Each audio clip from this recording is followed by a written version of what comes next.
Greetings again. It's so wonderful to be with you today.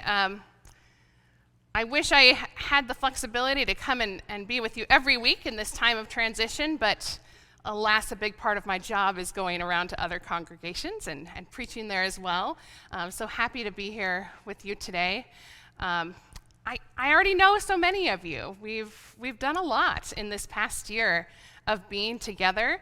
How many of you have brought a meal for students this year? Yes, awesome.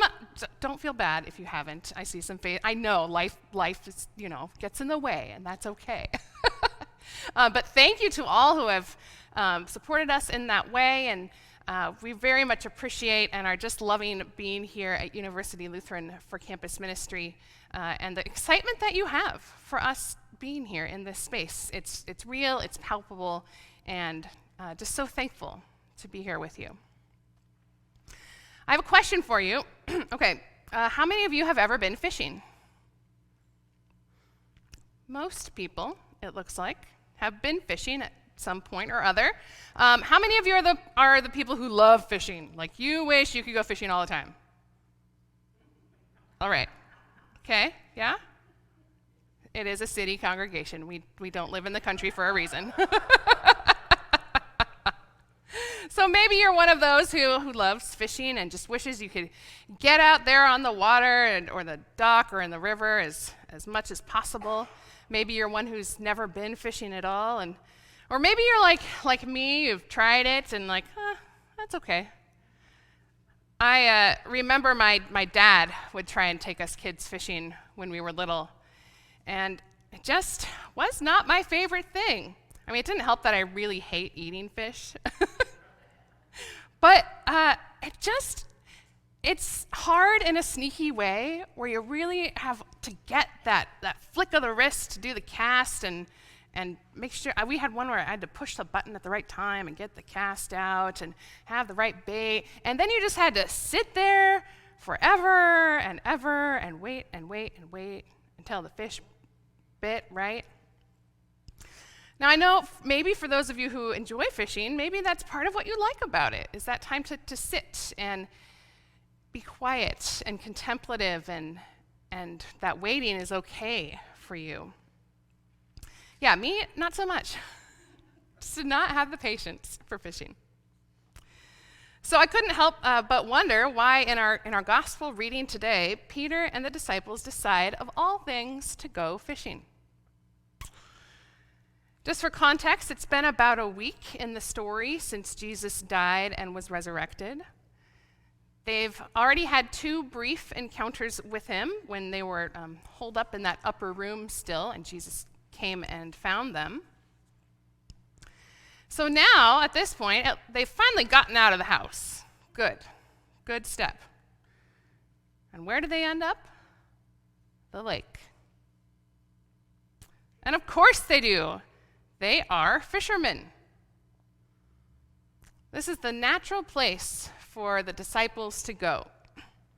In the aftermath of all that's happened, the shock and the awe and the trauma and the wonder of it, they must have been feeling a little bit lost. There's definitely a sense in this reading for them of, okay, now what? And so they go to the water. And they fish. It's what they have always done. It is what they know in their bones. Now, we don't know if they liked it and enjoyed it like some of you do, or if they just merely tolerated it like 9-year-old me trying to cast a fishing line. But at least for them, it's something they knew how to do. It makes sense. It's simple. You get a boat, you get the net, go out on the water.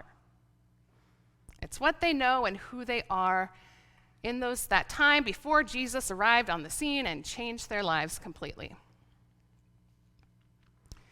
And it is there, while they are fishing, that Jesus appears again. When he tells them to put in their net and they pull it out so ridiculously full of fish, well, they know. They know that only Jesus could do that. So they meet him back on the beach. Peter's so excited that he jumps in and swims ahead, even though it says they're not that far off. But that's how excited Peter was that he was there. And then they have breakfast together. Jesus breaks the bread and hands out the fish. This is as close as we get to a communion moment here in John. And then there's this strange little conversation between Jesus and Simon Peter. Jesus asks Peter 3 times if he loves him. And each time Peter responds, "Yes, of course, Lord." And then each time Jesus in turn gives Peter an instruction: feed my lambs, tend my sheep, feed my sheep. The conversation is both a test and an instruction. It's a chance for Peter to redeem himself after his 3 denials of Jesus on the night of his death. 3 affirmations of love to erase the 3 denials driven by fear. And in this moment, Jesus is also telling Peter something very important. He's saying that old life, that fishing life, it's over. Peter and the others can't go back to how it was before. That's why at the end of this speech, Jesus says this, which is a little confusing to hear it, but he says, when you were younger, you used to fasten your own belt and go wherever you wished. But when you grow old, you will stretch out your hands and someone else will fasten a belt around you and take you where you do not wish to go. As a follower of Christ, Peter has grown up. His commitment to the way of Jesus will take him places he's never been before and have him do things he'd never imagined that he might do.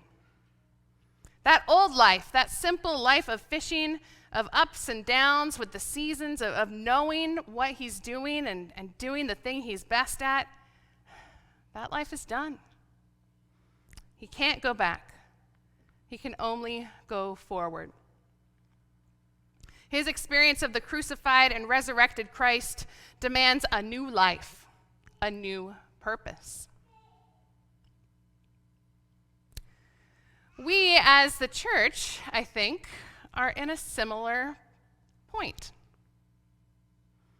You as a congregation are at a similar point right now. You have had so many changes over the last, 4 or 5 years, right? First, retirement of Pastor Ron, who I got to know when I was getting my MDiv at Seattle U. And then the big exciting plan with the Methodists, right? That just didn't happen. All that work, all that buildup, all that willingness to change and do something big, and then poof. And then Pastor Sue leaving, which I grieve as well. We got along really well. It's been a lot going on for you all. And of course, add on top of that, COVID. The experience of the past 2 years through COVID have changed all of us. We as a society and congregations have been through something incredibly challenging, in addition to the challenges and changes you've already experienced. We have been tested and tried. We have faced questions and decisions that we never even imagined before this.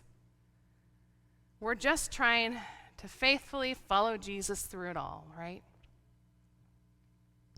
And now I think we are realizing, we as in congregation and we as in big church and society are realizing we can't go back.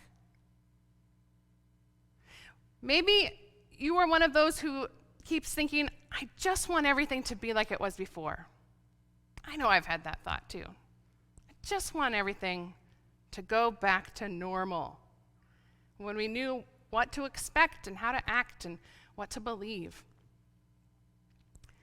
And for some of us in the church, we've been saying that for a long time, way before COVID, right? Some of us are looking back to a time when our churches were full and our Sunday school was bursting at the seams every week, and there were volunteers aplenty and fresh-baked cookies at coffee hour. But this experience of living through a pandemic has taught us all that there is no going back to the way things were. We have been changed. Individually, as societies and communities, and as congregations and denominations even. Like Peter, Jesus is right now leading us into a new future, a new way of following and proclaiming him in this world that will never be quite the same again. Because as terrible as these 2+ years have been, and as challenging as our lives became in that time, we also learned a lot. You, here at ULC, you have learned a lot. As a congregation, you've learned how to be nimble and responsive, to invest in new ways of reaching people through technology and innovative gatherings. Just like Peter and the disciples, we've had to take those old fishing skills and apply them in new ways. And I know that you, as a congregation, have been working really hard at this. You are willing to change everything as you listen for Jesus' call to be stewards of this ministry in this time and place, and what that means for you now. The other thing that we've learned in the pandemic, I think, because we had to spend so much time without it, we have really learned to appreciate the value of community, of ritual, of tradition, of liturgy, of the sacraments, of authentic relationship, and the need for sacred space. I think I'll always remember that first time I got to come back inside a church, masked and everything, of course. And the first time I got to sing again with other people. Oh, and definitely my eyes filled with tears in that moment. I hope I'll always remember that feeling of getting to have communion again. Even the little Jesus Lunchables, as we call them. But being in the same room with other people, having that moment, that assurance of Jesus' presence. Oh, that was amazing to have that back. The first time we dared to shake hands again, passing the peace. The first time I hugged a friend I hadn't seen in a very long time. When we finally got to invite people back into our homes and back into our churches. I hope that this deep appreciation for our communities and our faith and our sacred rituals is something that we never forget. And we also learned that we can share those things in new ways. New people have tuned into online church services and feel safe to explore faith through that avenue in a way that they might never have in person. And you now have a whole awesome tech team of people here to help you do that. Good job, guys. Yay! Many congregations have actually gained members during this time. People who finally felt okay to investigate questions of faith and God and community, and who got comfortable enough with us online to actually walk into the building once the doors were open again. For most of us, though, these years have been probably some of the hardest times of our lives, I'd say. We've lived through and are still living through something none of us have ever experienced before. And though, like I said, many churches have gained members, most churches lost quite a few too. People moved, or died, or just simply changed their priorities. But here's the good news in this. What we are left with are communities of people are committed, who truly want to be here and want to be the church. And that's you. You who are here today. You are part of this because you want to be. You truly want to be. You care about the people in your community. You care about your neighbors, both near and far, known and unknown. And you have felt that freeing gift of God's grace that compels you to love and serve the world. And perhaps through all of this time and experiences, your heart has been cracked open in a new way, willing to risk love and loss and all the beauty and tragedy that comes with being part of a vulnerable community of faith. And that is often what young people, like the students that I work with, are looking for in a church community. A place where they can be known and truly be themselves, be accepted and loved and celebrated for exactly who God has created them to be. They want a community that welcomes questions and doubts, is curious about the Bible and faith traditions, and seeks their input on how to best be church together. They want a church that is ready to risk change in bold, big, important ways. And this church, this is our moment. Jesus is beckoning us to a new way forward. We can't go back to what we used to do and how we used to do it. Our church is not the same. Our world is not the same. We are not the same. Our old tools will no longer serve us as we seek to proclaim the gospel of the risen Christ and welcome the curious and the called into our communities. It is time. It is time to take the risk, to step out of what we know and follow Christ into the unknown, as he boldly leads the way, promising to never leave us abandoned or alone. Like those first disciples on the beach, we are now Christ's presence in the world, for the world, here and now. How are we, you as UniLu and me as campus ministry, how are we called to do that now? To be Christ's presence together for all who might be seeking us out, who might need us right now, for all of us who are in this room. Because we cannot go back. We can only go forward. And I am so with you in this. I want you to know that.